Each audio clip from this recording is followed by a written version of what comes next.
E se Benedetta Pilato stesse fingendo? Nella clip dell'intervista appaiono diversi segnali verbali e non verbali di deception. Però sono lacrime di gioia, ve lo giuro. Perché sta giurando?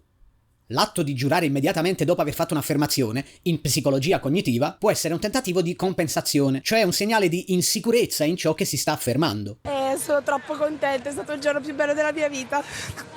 Coprirsi immediatamente la bocca e toccarsi il naso subito dopo un'affermazione, nella cinesica è un evidente segnale di menzogna, cioè la persona che sta parlando non crede effettivamente in ciò che sta dicendo. Dice Desmond Morris nel suo libro L'uomo e i suoi gesti. L'atto di coprirsi la bocca è il più facile da capire. Da essa stanno uscendo parole menzognere e il soggetto, con la parte del suo cervello che si sente a disagio, invia alla mano il messaggio di coprire, ossia di nascondere ciò che sta facendo.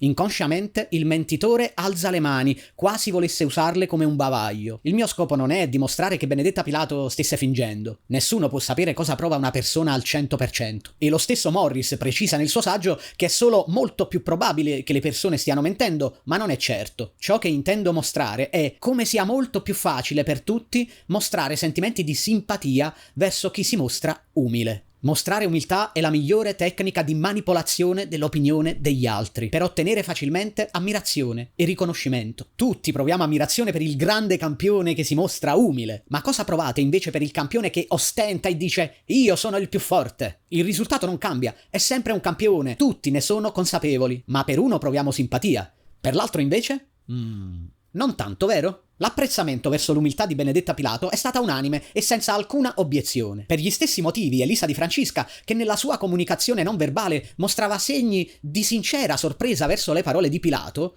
è stata attaccata da tutti. Eppure, anche se con un atteggiamento e delle parole opinabili, non so se ci fa o c'è, ciò che ha fatto è esprimere stupore per una felicità dovuta all'aver perso una medaglia per un soffio? Una delusione che dovrebbe essere grande, accompagnata certo dall'orgoglio per un risultato di tutto rispetto, in una disciplina in cui non era la favorita, ma delle lacrime di rammarico e tristezza sarebbero state normali e perfettamente comprensibili. E invece no, perché nella società attuale è l'umiltà quell'atteggiamento che ti rende simpatico e degno di stima agli occhi dei tanti. Mentre essere sinceri, se non fai attenzione a esprimerti in modo altrettanto umile, non paga.